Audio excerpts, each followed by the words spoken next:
السلام علیکم دوستانو، شیردل تخنیکی معلوماتي چینل ته ښه راغلاست. زموږ د نن ورځې ټاپک او موضوع ده د برېښنا د مهمو سوالونو او جوابونو په رابطه باندې ده. زه غواړم په دې رابطه ستاسو سره مختصر لنډ او مهم معلومات شریک کړم، نو دا ویډیو مو سکیپ کوئ تر اخره پورې ګورئ ترڅو د دې مفیدو معلومات څخه ځانونه برخمن کړئ. راځو د برېښنا مهمو سوالونو او جوابونو. کوېشن نمبر 1، خوندیتوب څه ته ویل کېږي؟ پاس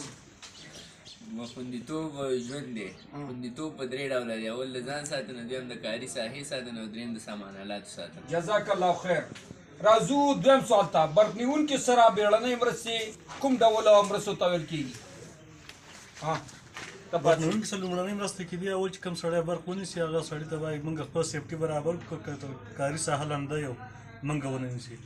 دغه سړی په یو وچ لرګي ډیکه کړو، برق نه خلاص کړو، بیا به د کمیس وباسو، په ځمکه به پرېباسو. اول به سینه پمپ کړو، سینه به پمپ کړله، هغه څه ښه نه شو، بیا به اکسیجن په خوله ورکړو، بیا د هغه نه وروسته موږ روغتیايي مرکز ته لېږدوو. جزاک الله خیر. راځو دریم سوال ته. برېښنا اوروجونکي آله د څه په نوم باندې یادېږي؟ دا یو د ایکسټو په نوم یادېږي. اوروجونکي آله ده. کله چې یو ساحه اور والي نو موږ دغه ډبه لرو، په دغه باندې موږ کولی د هغې نوم دی فایر ایکسټنګیوشن، او چې په دې کې ایکسټو مواد موجود دي. جزاک الله خیر. راځو څلورم سوال ته. د برېښنا د چیک او مهم وسایلو نومونه ذکر کړئ. د برېښنا د چیک آلې چې دي د هغه یو الټیمیټر دی، انالوګ میټر دی او کلیم میټر دی. جزاک الله خیر. راځو پنځم سوال ته. د ډیسی برق مخترع او د ایسی برق مخترع، یعنی چا چې ایسی او ډیسی برق ایجاد کړی، د دغه څه نومونه دي؟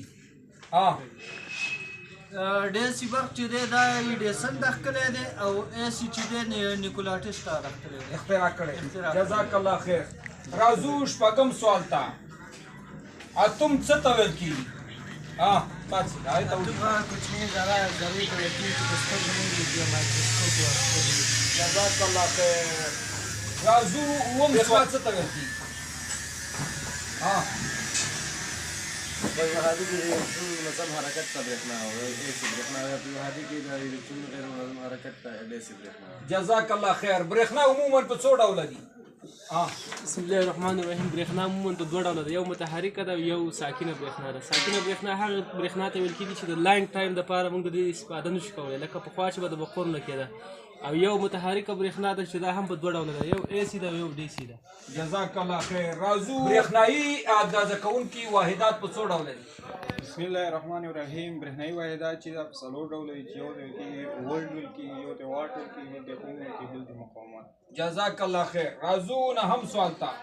د برېښنا اهمیت زموږ په ژوند کې څه دی؟ زموږ په ژوند کې برېښنا څه اهمیت لري، څه ګټې لري، څه پیدې لري؟ یو مثال مطلب په دغه کې وړاندې کوي چې دومره پیدا لري یا دا لري یا دا لري. که برېښنا نه وي نو مطلب تاسې به موږ به اوس داسې وي. برېښنا برکت دی چې دغه موږ د عصري ټکنالوژي چې کوم نن سبا په دې نړۍ کې موجوده ده هغه ده. ته یې برېښنا ډېرې ګټې لري. موږ کارخانې مثال دغه فابریکې د ژوند زموږ ټول په برېښنا روان دی. کارونه هر څه په بازار کې، په کورونو کې رڼا موږ ته هر څه د برېښنا د کړي. مطلب دا دی که چیرې برېښنا موجوده نه وي نو نړۍ به نن سبا دا ترقي نه وي، ټول سیستم چې دی هغه به بند وي، تر څو پورې چې موږ به یو بوټان، یو ښه جامه، یو ښه واسکټ هم نه لرو. موږ ته د برېښنا د وجې ده. جزاک الله خیر. راځو نهم سوال ته. د ثابت برېښنا او متناوي برېښنا ترمنځ فرقونه څه دي؟ ثابته برېښنا چې دا د لرې نږدې فاصلې لپاره کار کوي، او متناوع برېښنا چې دا د لرې فاصلې لپاره. او بل فرق دا دی چې دا ثابته برېښنا چې ده دا نیکولا ټسلا کشف کړې ده، او متناوع برېښنا چې ده هغه بل یو د فریکونسي لري بل یې نه لري. او متناوع برېښنا چې ده هغه فریکونسي لري او د ثابته برېښنا یې نه لري. او د ثابته برېښنا موږ د بیټرۍ نه اخلو، او متناوع برېښنا د جانریټر یا مطلب د هایدرو پاور پلانټ یا د داسې نور شیانو چې کوم دی په لاس باندې. جزاک الله خیر. راځو لسم سوال ته. لسم سوال داسې دی چې لینډ ټیسټر څه ته ویل کېږي؟ لینډ ټیسټر چې تاسې لینډ ټیسټر یو برېښنایي آله ده چې په دغه باندې موږ پاز لین او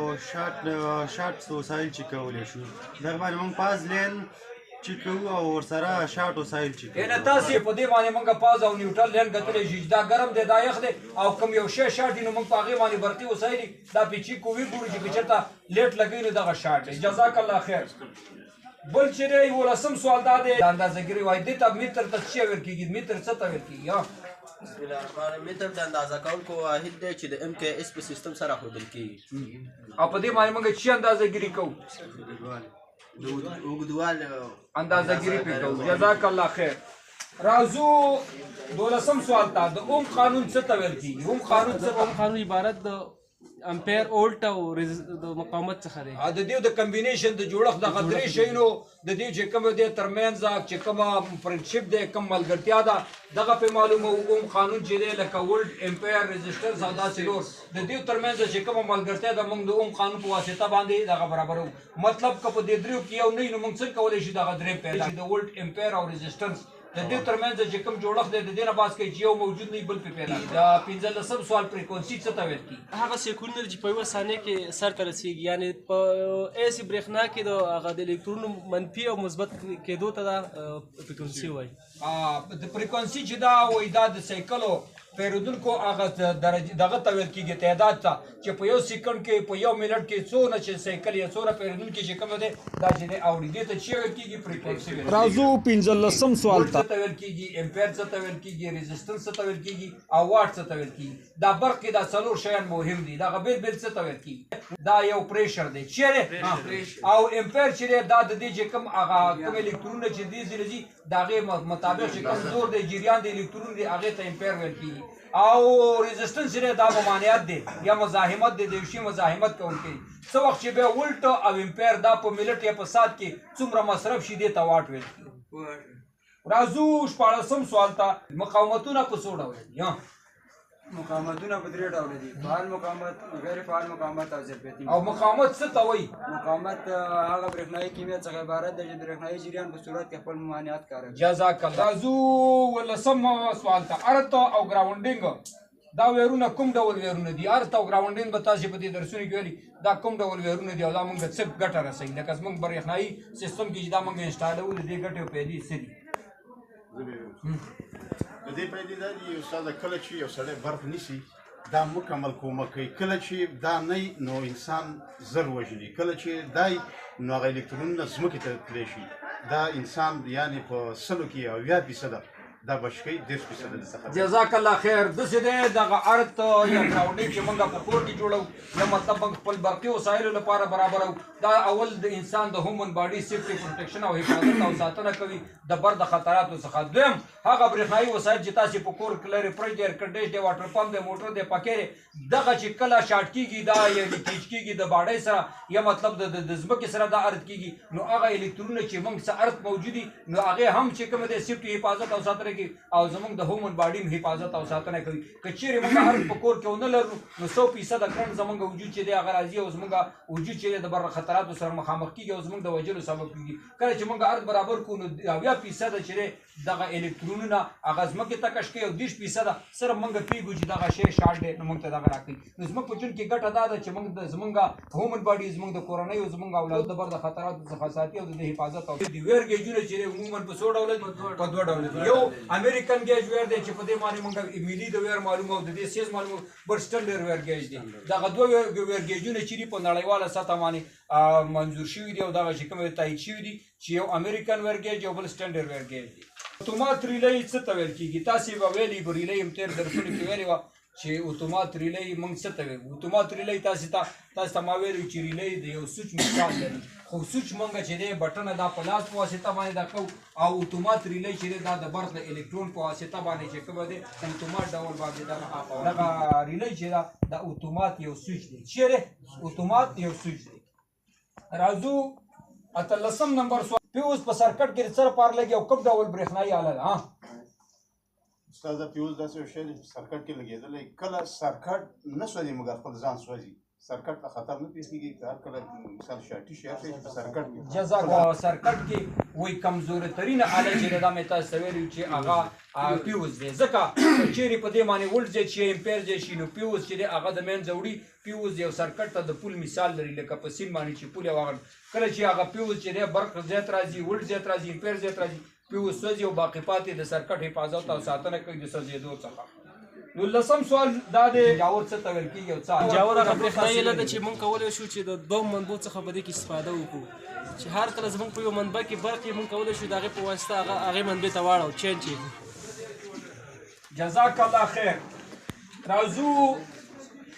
شلم نمبر تا کویل یا کنډکټر څه ته ویل عبارت د یو څو پترو څخه لین یا تار تاو شي نو کویل بل تشکیل کیږي یو کویل تشکیلوي جزاک الله خیر کویل تاسو به لیدلی چې په هغه په سولډ ویر کې برابرېږي د ټرانسفارمرو دپاره د پکو دپاره د واشنګ مشین دپاره هغې ته انډکټیو وسایل وایي چې کوم کویل لري موټر یې چې دغه ګرځي رنګ کوي چې یو ویر تاسې سولډ ویر راوالی او په پترو دباندې تاو کوي هغه که ګول ته وایي که چورس ته وایي که دایروي ته وایي نو دغه ټول سیستم ته چې ویل کېږي کویل سویچ څه ته وایي ته به ته څه وایي سویچ هغه برېښنایي آله ده چې د یو ګروپ یا څه دپاره موږ استعمالوو د لاس په واسطه باندې آف او آن کوي جزاک الله سویچ څه ته وایي د آپ او بای هینډ د لاس په واسطه باندې موږ یو برقي وسایل وغواړو که پکې دی که واشنګ مشین دی که موټر دی یا هر شی چې دی ته موږ لګو د لاس په واسطه باندې دغه بریکر او څه کوي یو برېښنایي آله ده چې د شارټۍ یا دپاره چې دی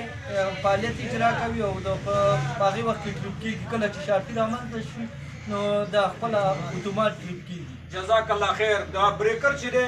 یو برېښنایي آله ده چې د اوورلوډ او شارټ سرکټ په صورت هغه ټریپ کېږي بندېږي په اتومات ډول باندې او د هغه برقي سامان آلاتو حفاظت او ساتنه کوي چې کوم ته موږ د سبب کنیکشن کړی کپیسټر څه ته ویل کېږي او په څو ډول کپیسټر یو برېښنایي اله ده چې د الکترون د ذخیره کولو ظرفیت په ځان کې لري دا عموما په انډکټیو لوډونو کې کارول کېږي او دا په دوه ډوله دی پالر دی او آن پالر دی چې پالر یې په اے سی کې او آن پالر یې په ډي سی کې استعمالیږي جزاک الله سوال ته چې بریکر یې په څو ډوله دي بریکر عموما بریکر یا بریکر عموما په درې ډوله دي چې ام سی بي بریکر دي ام سی سی بي بریکر دي او آر سی سی بي بریکر دي جزاک الله خیر بل راځو 15 نمبر سوال ته برېښنایي سرکټ کوم ډول سرکټ ته ویل کټ چې دی یو داسې بند راسته چې په دې کې ولټ او امپیر په نورمال ډول باندې حرکت کوي بغیر د سرکټ د ګرمېدو څخه یو برېښنایي مکمل کمپلیټ سرکټ ویل کېږي خبر باندې ورسېدی راځو 15 نمبر سوال ته چې د سویچ او بریکر ترمنځ فرق سویچ چې دی فزیکي قوې ته اړتیا لري او بریکر چې دی انرژي مثال یې برقي قوې ته اړتیا لري د دې ترمنځ دا دی چې یو د لاس په واسطه کېږي او د برق په واسطه کېږي جزاک الله خیر د شارټۍ په صورت کې د اورلوډ په صورت کې هغه په برېښنا کې ویرونه د کلر کوډ له نظره په څو ډوله باندې دي په برېښنا کې د موږ درې قسمه برېښنا لرو چې یو اے سی ده بل ډي سی ده په اے سی کې دوه قسمه ده سنګل پاس ده او تھری پاس ده په اے سی کې سنګل پاس کې درې قسمه کلر کوډ لرو چې د پاس لپاره سور او د نیوټرل لپاره تور او د ګراوند لپاره شین په ډي سی کې موږ د مثبت لپاره سور او د یخ لپاره یعنی منفي لپاره تور او د ګراوند لپاره سپین لین لرو او په اے سی تھری پاس کې موږ د کلر کوډ د ویرونو چې دی د پاس لپاره درې پازونه موږ په تھری پاس کې لرو چې اول لپاره بي پاز او دویم لپاره سور او دریم لپاره زیډ او د نیوټرل لپاره تور او د ګراوند لپاره چې دی زیډ او شین جزاک الله خیر اوس راځو 19 نمبر سوال ته وایي سیریز بورډ څه ته ویل کېږي سیریز بورډ باندې موږ څه کوو کوم آله ده څه شی کوو څه کوو سیریز بورډ مهمه آله ده د برقي وسایلو لپاره چې په هغې باندې موږ د لینډ کټ شارټ معلومولی شو چې یو څه واټر پمپ یا توی بل شی په هغې باندې موږ معلومولی شو چې دا کټ دی شارټ دی نو په دې باندې موږ معلومولی شو جزاک الله خیر راځو اخري سوال ته چې 18 نمبر سوال دی برېښنایي فټینګونه په څو ډوله دي برېښنایي فټینګونه په څلور ډوله دي بټن دی پلیټ دی او کنډویټ دی او کیسن کیپینګ جزاک الله خیر کنډویټ ویرنګ چې دی کنډویټ فټینګ چې دی هغه په درې ډوله دی کیسن سرفیس کنډویټ دی سیمی کنډویټ دی او جزاک الله خیر کنسیډ نو دوستانو دا وه زموږ د نن ورځې ټاپک او موضوع چې د برېښنا د 13 مهمو سوالونو او جوابونو په رابطه باندې وه په راتلونکي کې به انشاءالله موږ د سولر انرژي په رابطه باندې هم یو 13 سوالونه د دغه خپل چې کوم شاګردان دي د دې سره ستاسې په مخ کې په حضور کې وړاندې کوو ستاسې د توجه او لیدو څخه یو نړۍ مننه السلام علیکم